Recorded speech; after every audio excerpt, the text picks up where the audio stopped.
سڵاو بینەرانی بەڕێز ئەمڕۆ ڕێکخراوی داکۆک لە سێ شاری جیاواز لە وڵاتی بەریتانیا هەسا بە چالاکی لە ڕۆژی سیوێکی ئابا. شاری باسە ئێستا من لە لەندەنم لە بەردەم نووسینگەی هەرێمی کوردستان. ئەوەی دەبینی هەموو چاوانانی کوردن کە لێرە کۆبوونەتەوە دژی دەسەڵاتی یەکێتی و پارتی هاتوونەتە سەر شەقا. کۆبوونەتەوەی بە بۆنەی سیوێکی ئابەوە بەڕاستی پێم سەیرە ئێمە هەموو ڕۆژێ بۆ پارتی یەکێتی وەکو سیوێکی ئاب وایە ئاش بەتاڵ سیوێکی ئاب 16 ئۆکتۆبەر شەڕی ناخۆ هەموو شتێکیان کرد ئەو خەڵکەی کە ئێستا لێرە کۆبووەوە هەموو گەنجەکە ئاوارەی هەندەران ئەوروپا بووە هەمووی بە بۆنەوە دوو حیزبەوە بڕوخێ و دوو حیزبە بڕوخێ. بینەرانی بەڕێز وەکو دەبینن ئەم گەنجە خێر لە خۆنە دیوانەی کوردستان لێرن و ئێستا ناڕەزایی دەرەبڕن بەرامبەری یەکێتی پارتی وەکو دەبینن ناڕەزان بەرامبەریان و بینەرانی بەڕێزەوە ئێستا گەنجان دەستیان کرد بە سووتاندنی لۆگۆی یەکێتی پارتی وەکو سوکایەتی بەرامبەر یەکێتی پارتی. ئەوە دەرئەنجامی و سیاسەتی یەکێتی پارتیە لێرەدا سوکایەتیان پێ دەکرێت ئەگەر خۆیان باش دەکەن لەمە خراپیان بەسەر دێ. کامەیە ئازادی ئەو ئاوەی بە ڕۆژی نیوەڕۆ سەرچاوەیە دزین ئەو یارەی لە خەوا چاوانیە دزین ئەو هەورەی پێشبارین بارانیە دزین ئەو مانگەی لە شەوی چواردای دزین. ئازادی ئەسپێکی شەکەتە و ئەشەلێ و هەموو ڕۆژبارێک لێ لە فیشک. گەنجانی وڵاتی بەریتانیا لە شاری لەندە خۆپیشاندانێکمان گردژی ساڵیادی سیوێکی ئاب کە دەکات سیوێکی هەشت لەو ڕۆژە بوو کە پارتی هات بەسەر هەولێری دادا بە یارمەتی حکوومەتی ڕژێم حکوومەتی بەعەس کە هەستان بە کوشتنی چەندان گەنجی کورد. ئێمە هەمیشە دژی ئەو شتین هەمیشە دژی ئەو حکوومەتین هەمیشە دژی ئەو دوو حکوومەتێک کە پارتیوە چێتێ هەمیشە گەڵدەڵیەکانیان بە دنیا دەناسێنێتمان کرد لە وڵاتی بەریتانیا لە شاری لەندەن سەبارەت بە سیوێکی ئاب کە خیانەتی سیوێکی ئاب بووە هۆی شەڕی ناوەخۆ و دوژمنیان هێنا سەر میلەتی کورد و بووە هۆی شەڕی ناوەخۆوە هەتا ئێستاش یەک ساڵە ئاوارە بوون و دەربەدەربوونی میلەتی کورد و کوشتن و کوشتارگاری و ئەوانەوەی گەنجان و بۆ هۆی هەزاران کەس کە دەربەدەری وڵاتان بێ وەکو ئێستا ئەمە لێرە کۆبوونێنەوە و بۆ هۆی ناسەقامگیری و هەردەم ژانمان لە مەترسیدایە و ناتوانین دەنجی خۆمان بگەین لە وڵاتی خۆمان. ئێستا ئەمانەوەی دەنجی خۆمان بە هەموو جیهان بگەین کە ئێمە میلەتێکی زوڵم لێکراوین و دەربەدەری جیهان بووینەوە. ئەمڕۆ وەکو گەنجانی کورد لە شاری لەندەن لە وڵاتی بەریتانیا هەموومان گرت بووینەتەوە بۆ ڕسواکردن و ڕاوەدونانی ئەو حکومەتە چەپەڵەی یەکێتی پارتی بە تایبەتی پارتی خوێن ڕێژ و پیاوکوش کە لە کۆنەوە لە مێژووی ئەو حیزبەدا تەنها پیاوکوشتن و ڕفاندن و لە ناوبردنی گەنجانی کورد و ڕاوەدونانیان و وایان لێکردوون کە ئێمە تووشی ئەم وەزعەبین و وڵاتی خۆمان جێبێڵین بە دوامانەوە بست بە بست بۆ کوشتن و ڕاوەدونانمان هەمیشە لەژێر هەڕەشەی کوشتنی ئەو دوو حیزبە و حکوومەتی عێراقی و حکوومەتی هەرێمی کوردستانیان ئێمە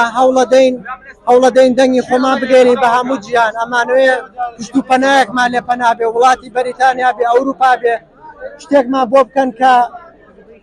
نەجاتمان بێ لە دەستەم دوو حیزبە ئەمانوێ بیان ڕوخێنین لە ناویان بەرین. بڕوخێ حکوومەتی دەست بڕوخێ حکوومەتی دەست بڕوخێ لە ناوبەری گەنجان و خەونی گەنجان بۆ بەڕێز سیوێکی ئاب خیانەتێکی لەبیر نەکراوە بە ناوچەوانی پارتی دیموکراتی کوردستانەوە و هیوادارم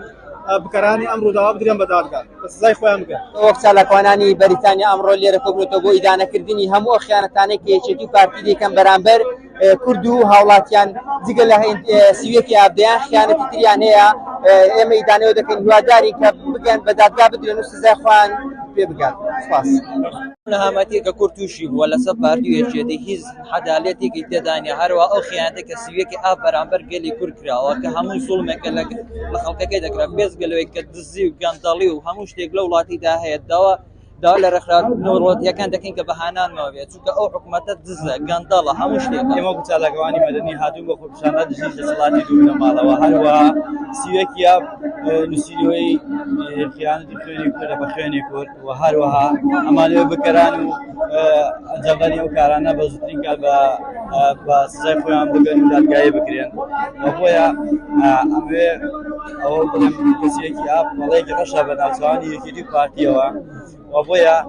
داواکارم ئەم ڕۆژە لەبیر نەگرێەوە ئەو کەسانەشیەوە ڕۆژە بەسەکانی دەکەن هیوادارم ئەو ڕۆژە لەبیر نەکەن و دەنگیان پێ نەدەبڕیشی. ئێمە وەک خۆپیشاندەرانی وڵاتی کوردی لە بەریتانیا داوا دەکەین کە لایەنە پەیوەندیدارەکان وە میلەتی کورد بەعام ئەم کارەی دەسەڵاتی پارتی و بارزانانی ڕسوا بکات کە سوێکی ئاب بوو کە تیا ڕژەمی بەحسی هێنایەوە سەرخاکی کوردستان و بە ئێستاشەوە بەردەوام لە خاکفرۆشی و لە ئاسانکاری بۆ داگیرکەرانی نیشتیمان و داوا دەکەین لە ڕۆژی دەنگداندا خەڵک ئەمانەی هەمووی بەبیر بێت دووبارە کە خەڵک متمانە بەمانە نەکاتەوە. ئەسی من وەکو گەنجێک داوا دەکەم کەمێک بەخۆیان دابستنەوە بتوانن لە دەسەڵات دوورکەونەوە لەوانەیە خەڵک تا ڕادەیەک ڕەحمیان پێ بکات بەڵام مێژوەردەم هەرگیز بەرامبەر کارەکانیان ڕەحمیان پێ ناکات ئەوەکەم لە دەسەڵات دوورکەونەوە ڕێگە بن گەنجانی بەهرەمەند گەنجانی بەتوانە بتوانن کۆمەلگای کوردی بەرەو بەڕووی نێودەوڵەتیدا بکەنەوە بەرەو پێشی بەرن ئێمە داوا دەکەین سیوەکی ئاب ئەو ئینقلابی کە کرا بەرامبەر بە کورد و ئەو داگیرکاری کە کرا کە ڕژێمی بەعسیان هێنا سەر پایتەختی کوردستان ئەوانە بە سزای خۆیان بگەێنرێن و دوورکەونەوە لە دەسەڵات تاکو بتوانین ئێمەش بە ئازادی لە وڵاتی خۆماندا بژێن و چیتر لە غەریبی نەبین و دوور لە خزم و دۆستکارمان ژیان بەسەر نەبێت. چالاکوانانی کوردانی بەریتانیا لێرە بۆ بووینێتەوە بۆ ڕسواکردنی سەرانی بنەماڵەی بارزانی و تاڵەبانیش لەگەڵیا کە 32 ساڵە ئەوەی نەهامەتی بێ ئەوەی خیانەت بێ ئەوەی هێنانی وڵاتانی دژمنی کورد بهێنایەنێتە سەر وڵات 32 ساڵە خەڵگە چەوسێنەوە 32 ساڵە نەهامەتی بەسەر خەڵگەهێنن هیواداری بەزودترین کاتسەرانی بنەماڵە بدرێنە دادگا ڕسوایی مێژوو بن دژ بە سەرانی خیانەتی سیوەکی ئابی 1996 و بنەماڵەی بەرزانی و پارتی و سەرانی پارتی سەرزەنشتیانەکەن و سەرشۆڕیە ئەو بنەماڵە و ئەو خیانەتکارانی کە لەو ڕۆژەدا و خیانەتیان بەسەر گەلی کورد و کوردستانە هێنا و ژێمی بەحسی دیکتاتۆریان هێنایەوە سەر خاک و ئاو و نیشتیمانی کورد و کوردستان. لەگوانێکی کورد بەشداریم کرد لە سیویەکی ئاب دژی ئەو جەورستەمەی کە دوو بنەماڵە بەرامبەر ئەو میلەتە لە کوردستاندا دەیکەن جێ پرسیارەکە ئەو تەعزیب و ئەشکنجە و کوشتن و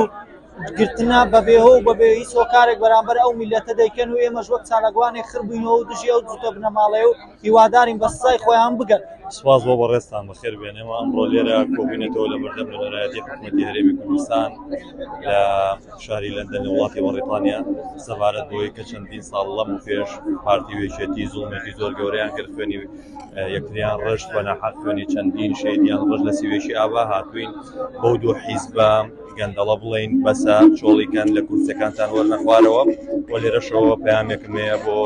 کوردی خۆشەویست بۆ هەموو کوردان ئەمەوێت چەند ڕۆژێکیکە بڵێم سندوقی دەنگدان لە بەردەممانایە هەڵبژاردن لە بەردەمانایە ئێوە ئەتوانن بە قەڵەمەکانتان حەقی چەندین ساڵەی ئەو زۆڵم و زۆرەی پارتی وێژێتی بکەنەوە